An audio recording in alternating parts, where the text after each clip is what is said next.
Hi, and welcome back to Humanity's Great Factory Reset. This is episode number 5, and I am Anne Shoshana Dector. So again, welcome. So today we're going to talk about the concept of tikkun, which means to fix, letaken, to fix. So the question is what are we here to fix? And why is it so important within this time frame of humanity's great factory reset? So we are here to fix all the negative character traits, all the blockages that keep us or get in between us and the light. So what's really interesting, and this is the direction I'm going to go with this because there's many directions, is that in the Lashon HaKodesh, in the holy language, letaken means to fix. And when you rearrange the letters, you get another word, tinok, which means baby. So the same letters rearranged. So what's the connection?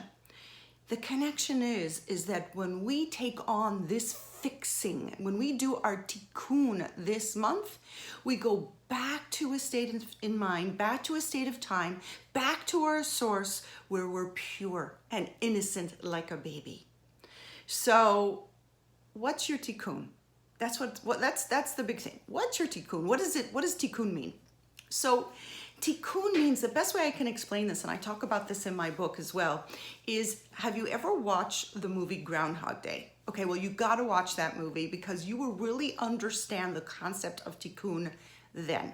So basically in the movie, Bill Murray is this womanizer, taker, selfish, and he wants the job that he wants and he wants the woman that he wants, but he's not prepared to put in the work, to put in the effort.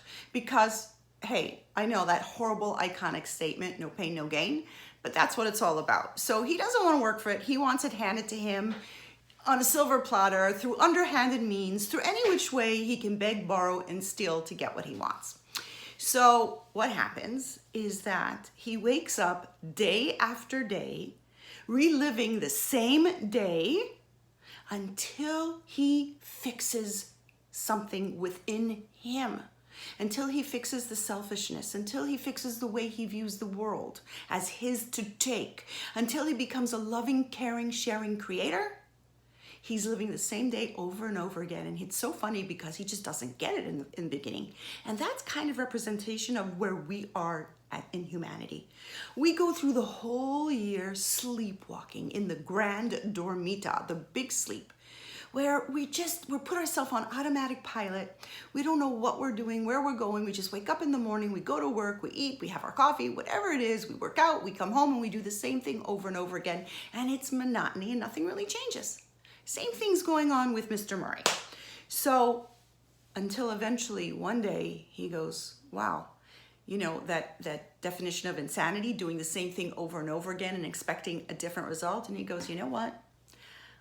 This is just too weird. I need to do something different. I need to change something.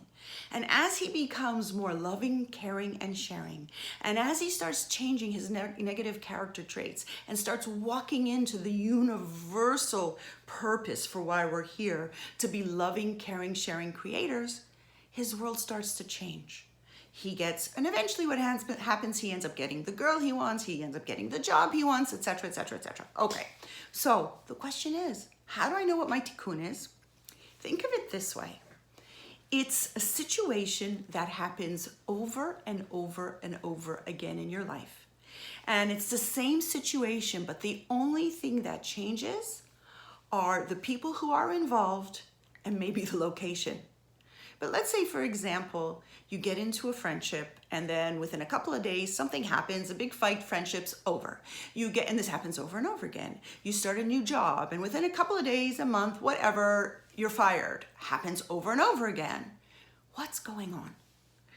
Tikkun, or it could happen with actual events in your life, but it could also happen with emotions. Every time you get nervous, something happens, it makes you nervous and anxious. Every time you see somebody has something you want, you get jealous. Every time things don't go your way, you get mad and impatient. So it's emotions, it's events.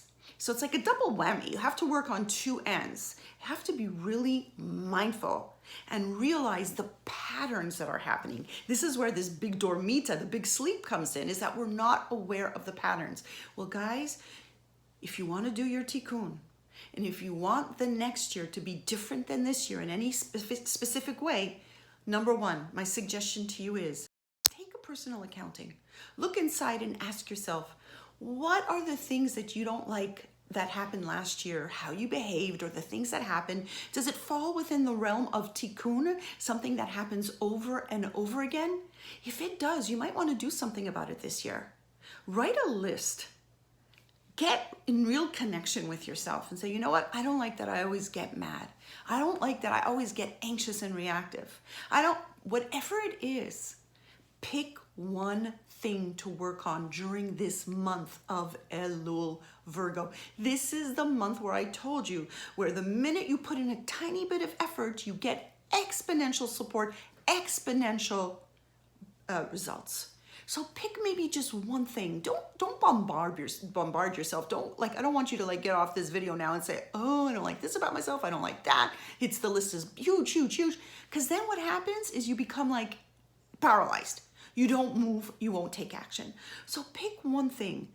You're saying, self-introspection, I don't want to look inside. I get it. Okay, you go to the gym, you're walking on the treadmill, you go for a walk outside, whatever you're doing, you're taking a shower. Just one thing that you would like to improve about yourself, that you would like to fix. When you do this, when you do your tikkun, so you say, so why should I do it? What's in it for me? Well, hear what's in it for you.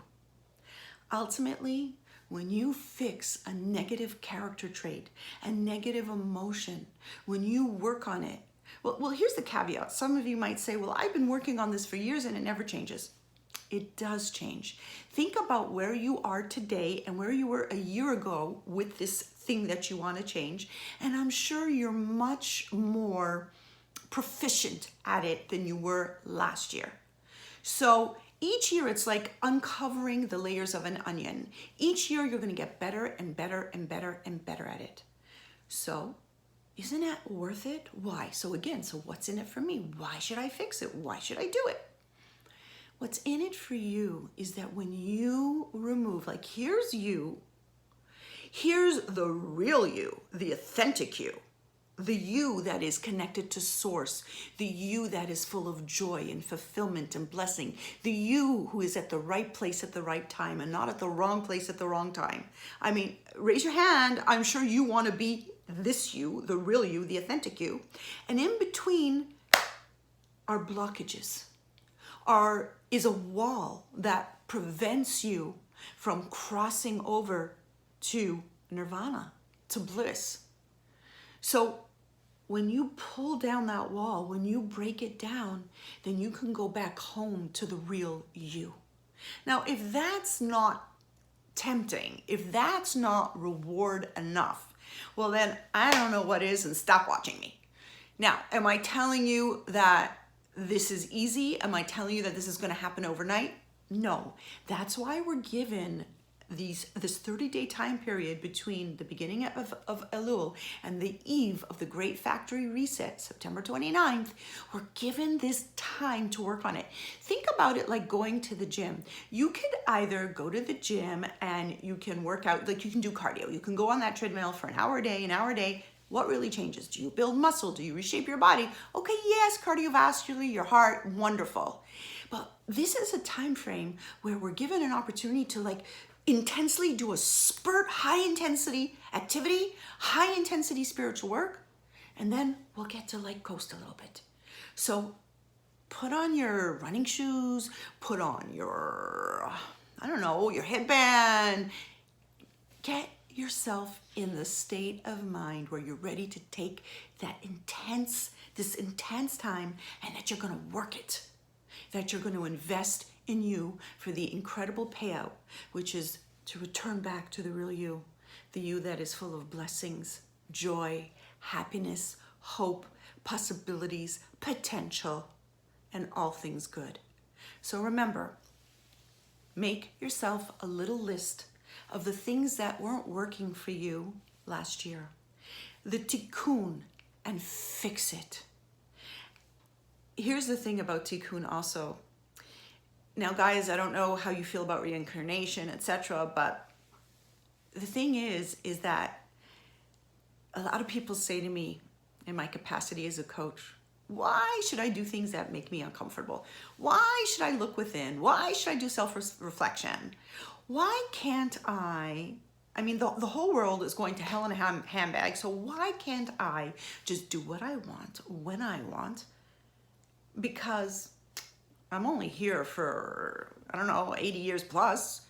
And I say, no, guys, there is this universal truth of reincarnation. Death does not avert your tikkun, what you need to fix. If you don't fix it in this lifetime, guess what? You're coming back. And you're gonna have to fix it. And next time it'll be intensified and the challenge will be harder. The tikkun will be much harder because it wasn't hard enough in this lifetime for you to take action. So I'm begging, do your self-introspection. Make a list of the things that you want to fix, especially focus on the things that happen over and over and over again and cause you angst and anxiety, and intuitively somewhere you know, this is not good for me. Pick one thing and work it during this time frame. And remember what I said yesterday or the day before is that there's an energy that's available in this week, and it goes like this. The message is that when you go to war against your enemy, God will deliver them into your hands.